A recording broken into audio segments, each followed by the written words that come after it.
You look at your child, and sometimes you're just confused. They're brilliant, but they can't find their shoes. They understand complex ideas, but they melt down over a scratchy shirt label. You've been told they have so much potential, but most days it just feels like they have so much anxiety. If you've ever wondered why your child's brain seems to run on a different frequency, you're not alone. We often picture high IQ as a straight line to success, but in reality, it's a lot more like a storm. Let's look at the everyday habits that show your child isn't just smart, they have a completely different operating system. 1. They constantly doubt themselves.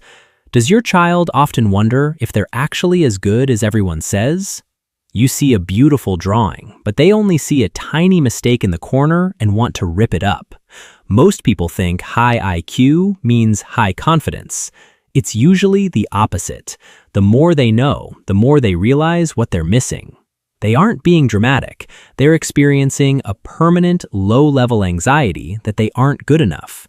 Because their brain is so good at complex analysis, it's also excellent at finding reasons to criticize itself.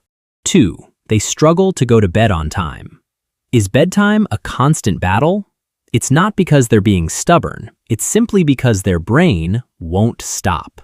Research shows that children with higher intelligence consistently tend to be night owls. It's not a bad habit, it's a neurological trait. Their hardware ticks differently. While the rest of the world sleeps, their brain stays awake to process and organize the massive amount of information from their day. They aren't trying to be disobedient. They just haven't found the off switch for the thoughts running through their head. 3. They talk to themselves out loud. Do you ever catch your child muttering to themselves while playing or sitting alone? This isn't weird. It's a thinking tool. Speaking out loud helps a fast-processing brain organize its thoughts more effectively than thinking silently. They are using language to solve problems, not just to communicate. For them, internal dialogue is a way to learn, even when no one else is in the room. 4. They worry about grown-up problems. Does your child ask about climate change, family safety, or social issues that seem too heavy for their age? A powerful brain is also a brain that is highly sensitive to threats. Their logical reasoning allows them to predict risks early. They don't just see one event, they see 10 worst-case scenarios that could follow. They aren't too sensitive. They're just running a risk analysis program much faster and more thoroughly than average. 5. They are extremely forgetful with small tasks. They can explain the universe, but forget to bring their backpack or brush their teeth. This drives you crazy, and it frustrates them too. But this is how the brain prioritizes information. When their mind is deeply focused on complex ideas, it automatically cuts power to repetitive, boring tasks. The keys, the socks, or chores, those feel tiny compared to the difficult problems they are currently solving in their head. 6. They are easily bothered by their environment. Does your child hate crowded, noisy places? Do bright lights or loud TVs make them irritable? High IQ is often linked to a more sensitive nervous system.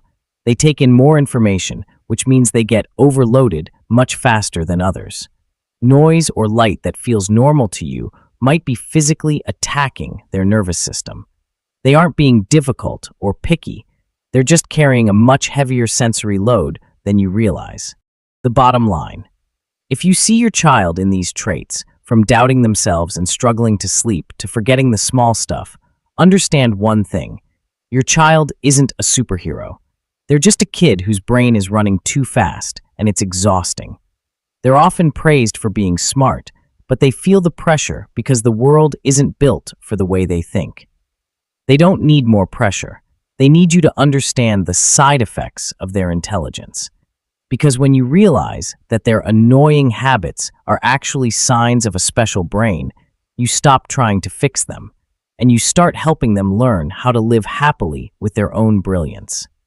The question isn't whether your child is smart enough to succeed. The question is, are you ready to accept a child who is different so they can finally be themselves?